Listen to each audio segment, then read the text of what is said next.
Welcome to our new show, Politics Unusual. I'm Morgan McKay. Politics is such a broad term, but it impacts every part of our daily life. I've been reporting on politics for almost 10 years, and I've watched how if people get involved, they can actually change legislation. But most people have a life. They're busy with their jobs, their relationships, their families, and they don't have time to read through each bill. And that's why I love my job so much, and what we hope to do here on this show. Cut through the noise, break down what's important, and how it impacts you at home. So, coming up tonight, for our very first guest, we have Governor Kathy Hochul. Then we're turning to New Jersey, where we will interview the New Jersey Attorney General, MJ Platkin. And lastly, we will count down to the primary and check in on where some of the candidates stand in the New York City mayor's race. But first, a couple of top stories this week. President Donald Trump's border czar, Tom Homan, putting pressure on Mayor Eric Adams to release an executive order that will allow ICE agents back on Rikers. In a radio interview, Homan said that if a written agreement isn't made soon, he will, quote, send a bunch of agents to New York. The City of Yes housing program facing its first legal hurdle. Several Republican lawmakers and community groups sued the Adams administration and the City Council, saying it failed to follow required city and state environmental reviews. We are just days away from when the New York State budget is due, but negotiations hit their first major roadblock on Thursday. Most lawmakers went home for the weekend and won't be back in Albany until Tuesday. But not everyone went home, and negotiations are continuing up in Albany, which is why my first guest, Governor Kathy Hochul, is joining us remotely today from Albany. Governor, thank you so much for being here. I know you had wanted to be here in person, but thank you for finding the time for this interview. Thanks, Morgan, and congratulations on your new show. I think it's going to provide an important public service so people can really help, you can help them dissect the issues of the day. So thank you. Thank you so much, Governor. So for our viewers, how budget negotiations work: the governor, Senate Majority Leader, and Assembly Speaker, you're all locked in a room for the most part, negotiating, hashing out that budget. And it used to be called 3 men in a room, but now it's 2 women and 1 man in a room. So the big question, will there be a budget by April 1st, or are you guys going to need to pass a budget extender? You know, Morgan, at this point, we're still in deep conversations. There is a rhythm. You're a real veteran of Albany. You know that it starts out with a flurry. We have a lot of intense meetings with leaders. We have a chance to share our top priorities, as I have done. We know public safety is number one. Getting these discovery law changes so cases aren't thrown out is an important part of my agenda. Also making sure that we deal with people who have severe mental illness, who can't take care of themselves, who are on the streets of New York or in the subway. So, and also my affordability agenda and cell phones. So I have a chance early on to present my vision, and then the legislators have to take it back to their conferences. So when there's a lull, which is very much part of the rhythm, it's usually because they have to go back and maybe fine tune some language, or they have to talk to their conferences. So this is not unusual.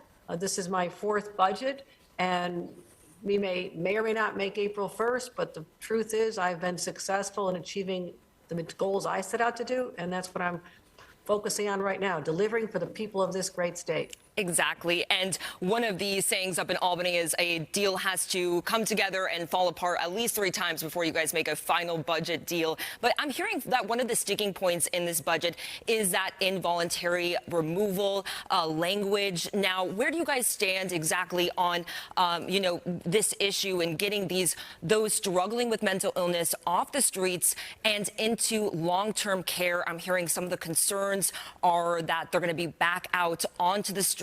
How do you sort of stop that revolving door? Well, that's what's happening right now, Morgan. They are being sometimes off the streets because they're in the throes of a severe mental health crisis. They could do harm to other people or themselves. But we're also saying in a case where someone clearly cannot take care of themselves, they're not being fed properly, their clothes are not clean, and they're just sort of, unfortunately, sliding into this place which is really inhumane. And when we see that, it is heartbreaking. These are God's children as well. They deserve better than that. And if they don't have the mental capacity to make decisions, then we have a moral responsibility to get them help. What that means is go to a hospital, be seen by 2 psychiatric experts, and make a decision. Should they be confined to the hospital, not a jail, We're talking about confined to a hospital in a nurturing, supportive environment, and get them on a path to recovery. And why that is so complicated, I'm not sure. because it's common sense. It recognizes the dignity of every human life, but also takes away the anxiety that people have when they see these individuals, because there have been cases where there have been violent acts, and it's unsettling for people on the subway and the streets. So we're trying to get to language that is in place in 43 other states. So I don't know why this is so challenging, but I'm very committed to getting this done. Now, Governor, earlier this year, you proposed guardrails on Mayor Eric Adams after there were allegations that he was cooperating with the federal government to get his criminal charges dropped. Do you think those guardrails will be in the budget? Well, no, they have to go to the city council first. We knew there was a process that said, they have to make the changes and ask for a home rule change from the legislature. So again, I was creating options for people in the city who are very concerned about that dynamic that was unfolding. Is there undue pressure on the mayor or not? I thought that we put in some guardrails related to legal decisions and investigations and the budget, just some ways that we can keep an eye on the situation and give people that sense of confidence, which I thought would be helpful to the mayor and the city getting stabilized. And if the city council doesn't want to do it, then they must be fine with the status quo. I was just reaching out a hand to help out, and it's up to the people in the city council to decide whether to send it to the legislature. Yeah, and Adams just recently appointed as first deputy mayor Randy Mastro. He was leading a lawsuit against New York with New Jersey against congestion pricing, and he did back away from representing New Jersey in this lawsuit after he became first deputy mayor, but he is still representing Madison Square Garden and James Dolan. What's your take on this? Well, I'll tell you, we won rather handily against him in the congestion pricing lawsuit because they had nothing to stand on, and they actually ended up in a worse place than we were willing to do for them. So I'll just put that as the aside. We are going to continue fighting for congestion pricing because it is working. And many naysayers and people who said never, never, never are saying, it's actually working. So, it's up to the mayor who he selects to have around him. I hope he'll pick people that inspire confidence. But again, my job is to work with the mayor because I also represent 8.3 million New York City residents. Transportation Secretary Sean Duffy this week has been threatening to cut off federal funding to the MTA if there's not some sort of subway safety plan. In fact, he said, and we're going to play this soundbite. I know you can't see it, Governor, but we're going to play it here, and then I'm going to give you a chance to respond. Go ahead. If you want people to take the train, take transit, then make it safe, make it clean, make it beautiful, make it wonderful. Don't make it a hole. Now, they're saying that if the state doesn't give them a subway safety plan, that they're going to cut this funding. What's your response? Well, we have given them a subway safety plan, something I unveiled 3 years ago, which, as you can see, with the crime rates being 50% lower than they were back when Rudy Giuliani was the mayor, Mr. Tough on Crime, 50% lower than that time, 25% lower than last year. I'm never going to be satisfied with the rate of subway crimes on the subway or in our city. No one's ever satisfied, as long as there's even one.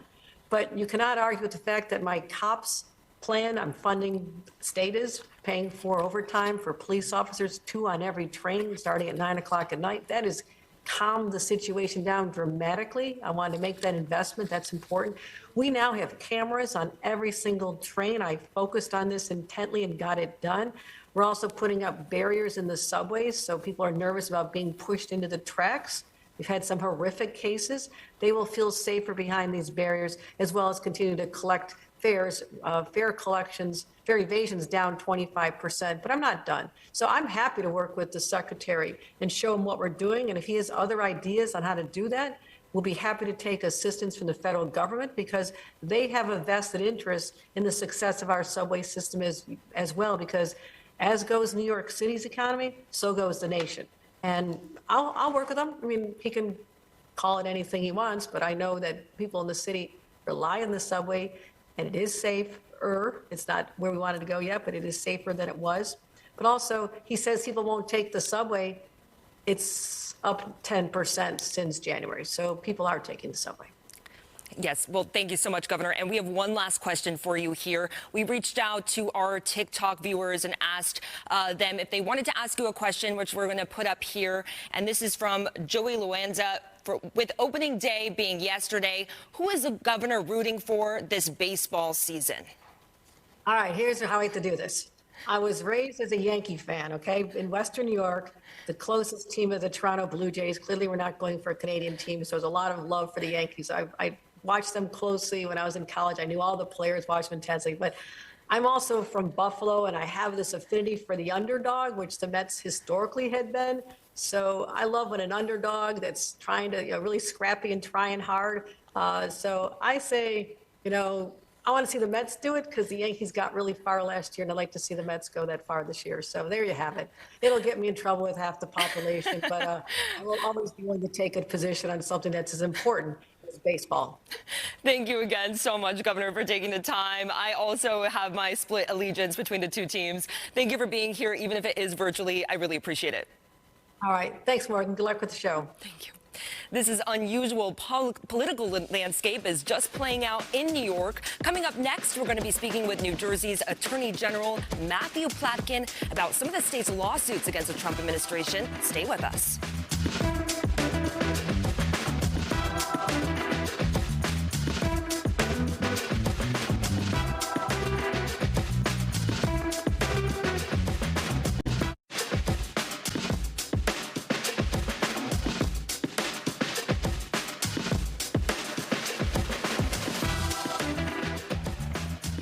Welcome back to Politics Unusual. We're shifting our focus now to the Garden State, where New Jersey Attorney General Matthew Platkin is leading lawsuits against several of the Trump administration's executive orders. Attorney General Platkin joins us now to talk about some of them.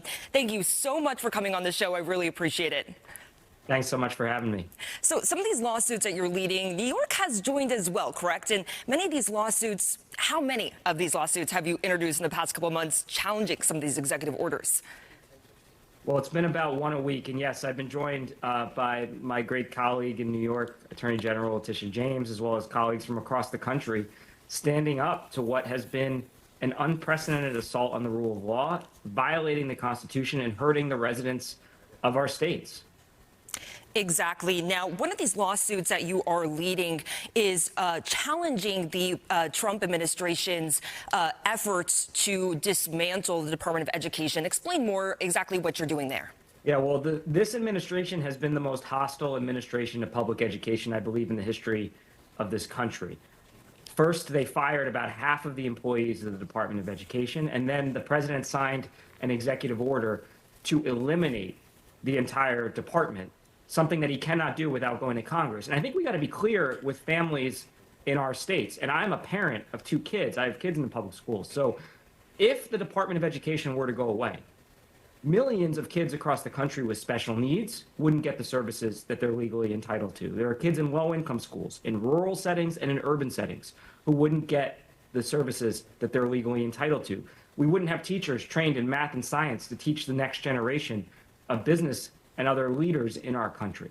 These are the types of real-world impacts that this administration is imposing on our states and on our residents through an unlawful series of actions. You also have a lawsuit challenging the Trump administration and their efforts to cut federal funding.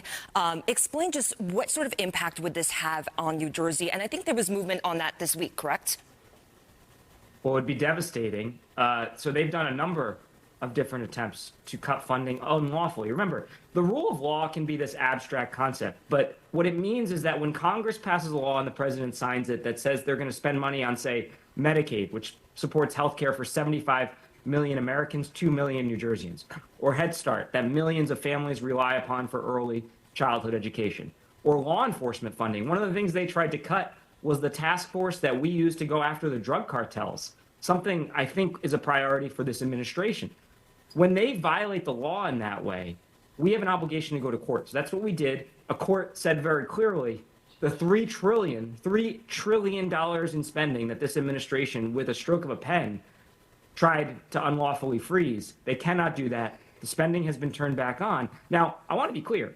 If you're talking about reducing waste, fraud, and abuse, that's something we do all the time in New Jersey, and I stand for that proposition. But don't hurt people's health care that they rely upon. Don't cut education services that millions of families need every day. Don't fire our law enforcement officers that are doing the hard work to keep our communities safe. Let's be focused, let's be targeted, but don't violate the law and don't hurt our states. Well, we're going to have you back soon here, Attorney General, to give us an update on those lawsuits. Thank you so much for joining us. Thanks so much for having me. So we're counting down the weeks until New York City's Democratic primary in the race for mayor. Coming up next, how the race is taking shape and how Mayor Adams is pushing back at the frontrunner, Andrew Cuomo.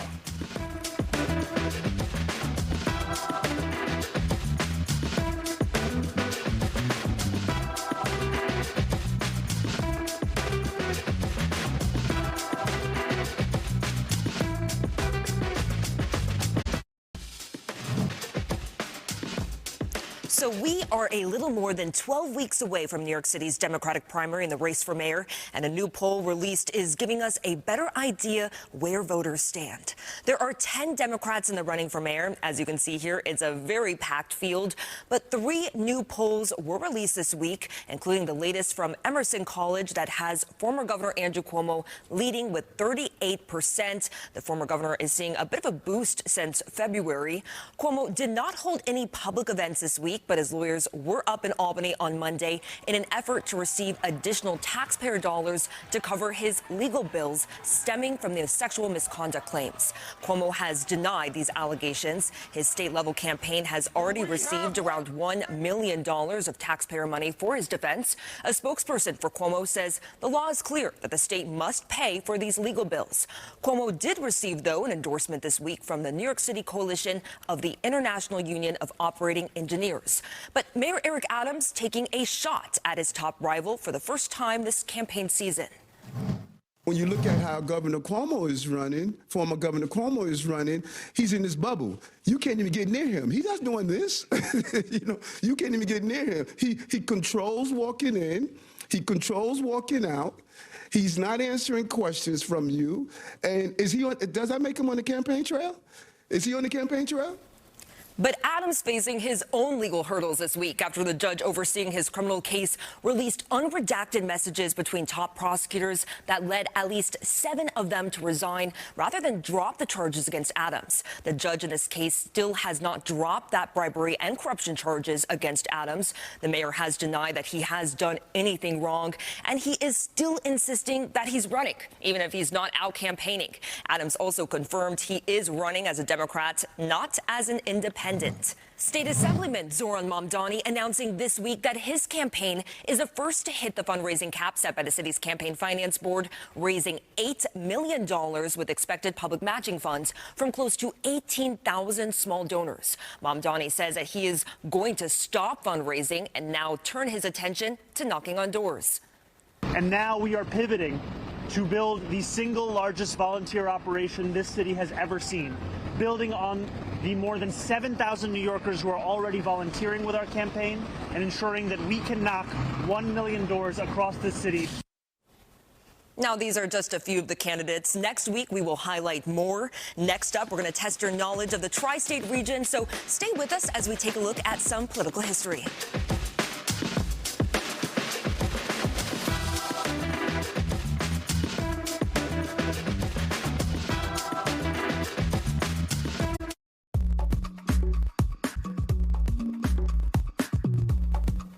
Now to a political flashback. We're looking back on some significant days in history, and what better way to start this than this week in history on March 25th, 1664. That's when the English took control of New Amsterdam, renaming it New York. A pivotal moment in the city's legacy. And 125 years ago this week, construction on the first New York City subway system began with a groundbreaking ceremony near City Hall. Thousands gathered as Mayor Robert Van Wyck broke ground on the first underground rapid transit railroad that linked parts of Manhattan and Brooklyn. Finally, tonight, we're going to be testing your knowledge because if you like politics, you probably like history as well. And there are many unusual political history facts here in the tri-state region that make this area so unique. So our first question is, what famous politician still has a desk inside the New York City Police Commissioner's office? Now, don't Google the answer. I'm watching you. But if you know it or want to take a shot at it, go ahead and scan the code on your screen. That is going to take you to our website, fox5ny.com, where you can type in your answer, then check back here to see if you're right. That does it for our first episode of Politics Unusual. Thank you so much for joining us. I'm Morgan McKay. We look forward to having you back here next week.